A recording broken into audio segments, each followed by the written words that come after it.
Cette rude bataille qui nous est imposée a toujours pour effet de mettre en échec la vraie signification de la croix et la vraie nature de l'Église. Parce que dans l'une comme dans l'autre, c'est la souveraineté de Jésus-Christ qui est en jeu. Comment la manœuvre de l'ennemi réussit-elle? Les Écritures jettent sur ce point une abondante lumière. Pour l'apôtre Paul, tout peut se ramener à cette formule concise, les artifices du diable. Éphésiens 6:11. Esdras et Néhémie, pour revenir à cette époque de l'histoire, nous donnent tous les deux un aperçu intéressant de ce que sont les artifices du diable. Son premier mouvement, comme on le voit dans le chapitre 4 d'Esdras, fut une tentative de paralyser le peuple de Dieu en provoquant un mélange. Les adversaires de Juda et de Benjamin apprirent que les fils de la captivité étaient en train de construire. S'étant approchés, ils dirent, « Nous bâtirons avec vous, car nous recherchons votre Dieu comme vous, et nous lui offrons des sacrifices. Nous bâtirons avec vous. » Voilà le mélange. Voilà une des formes les plus subtiles de l'activité de Satan, quand il veut mettre en échec l'autorité de Jésus-Christ et lui ôter quelque chose de son absolu. Elle consiste à introduire des éléments qui font profession d'être sincèrement d'accord avec le but poursuivi, mais qui, par leur nature même, y sont étrangers et même en contradiction avec lui. L'ennemi cherche toujours à créer un état de mélange par des alliances entre des éléments de nature différentes. Laissons la parole de Dieu nous sonder sur ce point. La croix a-t-elle réellement accompli son œuvre en nous? A-t-elle été plantée en nous si profondément que nous pouvons dire en toute vérité que ce n'est pas simplement par l'extérieur que nous sommes associés à l'œuvre divine, mais que tout au fond, dans notre être le plus intime, nous portons un fardeau au sujet de cette maison de Dieu. Quel rapport avez-vous avec cette affaire? Vraiment, bien-aimé, l'état actuel de la maison de Dieu ne vous attriste-t-il pas? Êtes-vous bien certain que votre participation n'est pas purement extérieure, objective, comme on fait pour une chose avec laquelle on est d'accord jusqu'à un certain point? Êtes-vous tout à fait sûr que vous êtes entré dans le vif de cette entreprise? Que cette affaire est elle-même entrée en vous? Et que dans le tréfonds de votre être, cette maison est l'objet d'une constante, d'une douloureuse préoccupation?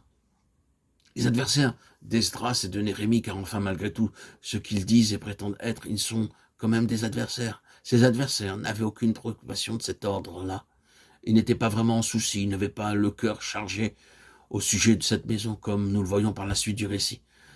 Ce qu'il faut au Seigneur dans la constitution la plus intime de notre vie, c'est un vrai fardeau en ce qui concerne la vie spirituelle de son peuple. C'est quelque chose qui doit être en nous, une vraie préoccupation, un souci réel, profond, qui fasse partie de notre vie et qui ne soit pas comme un vêtement d'emprunt qu'on peut mettre de côté quand cela nous convient à cause des quelques désagréments ou des menus ennuis qu'il nous procure et de tout ce qui peut heurter notre intérêt personnel.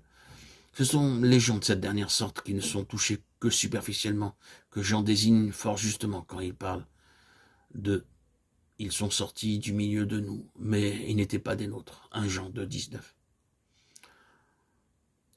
Peut-on sortir de quelque chose qui est devenu notre être même?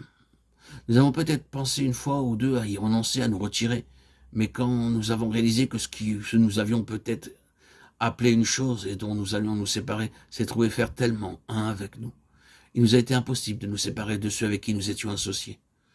Dans le creuset où Dieu nous avait jeté cette affaire, nous avait pénétré de part en part jusqu'à devenir partie intégrante de notre être. Êtes-vous sûr qu'il en est ainsi pour vous? Si c'est le cas, alors l'ennemi ne peut pas faire grand-chose. Mais souvenez-vous qu'il cherchera toujours à obtenir un conglomérat de personnes dont les unes ont un fardeau réel, tandis que les autres, bien qu'elles soient convaincues de l'avoir aussi, et malgré toute leur prétention de servir le même Dieu et de lui offrir des sacrifices, n'ont dans tout cela qu'une préoccupation d'emprunt, sans aucun fardeau réel dans les profondeurs de leur personne. Ils ont simplement adhéré, superficiellement, à quelque chose. Ce n'est pas le Saint-Esprit qui les y a placés. Prêtons donc un très grand discernement quant aux alliances. C'est quand ces gens-là n'ont pas obtenu ce qu'ils voulaient que leur subterfuge éclate au grand jour. Leur première manœuvre ayant échoué, ils vont essayer d'empêcher d'une autre manière la construction de la maison de Dieu, à grand renfort de menaces et d'intimidation. Espérant obtenir quelque chose par la terreur, ils se concertent pour mettre sur pied un rapport inexact et calomnier les ouvriers, leur prêtant dans la construction de ce temple des intentions de révolte qu'ils n'ont jamais eues. À l'égard de Néhémie, de la reconstruction de la muraille, le faux rapport le représentait comme un homme désirant se faire un nom, regrouper des partisans, devenir quelqu'un. Par de faux rapports, des calomnies, c'est ainsi que travaille l'opposition suscitée par le diable. dans ce cas particulier, la pression qu'elle réussit à exercer sur l'œuvre de la restauration fut énorme. Le livre d'Agée projette sur cet épisode une lumière très significative.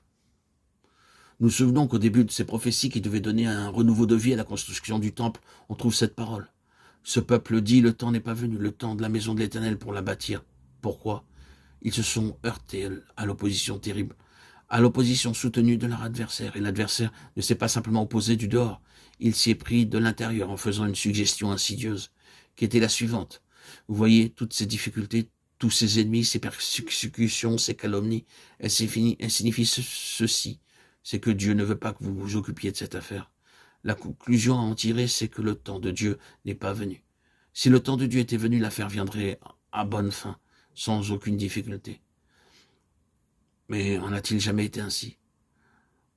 En consultant l'histoire, nous avons de la difficulté à trouver un exemple où Satan ne s'est pas élevé quand Dieu s'est mis à faire une chose nouvelle. Satan dit l'opposition signifie que le temps de Dieu n'est pas encore venu. Le Seigneur n'est pas avec vous dans cette affaire. S'il était avec vous, tout irait à la perfection. Ceci est en fait un mensonge, une ruse, un artifice de sa part. Vous voyez, comme Satan intervient par l'intérieur et donne aux difficultés une signification qu'elles n'ont pas, disant ou insinuant que si le Seigneur était avec vous, vous n'auriez pas de difficulté. Il vous conduirait au but sans que vous ayez le moindre ennui.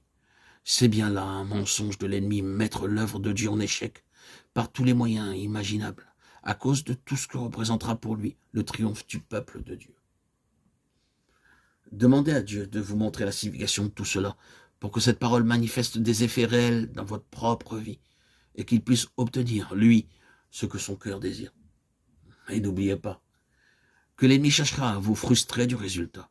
Demandez au Seigneur d'éveiller votre esprit quant à ces choses, pour que vous puissiez résister à cette influence de mort, d'aveuglement, de paralysie.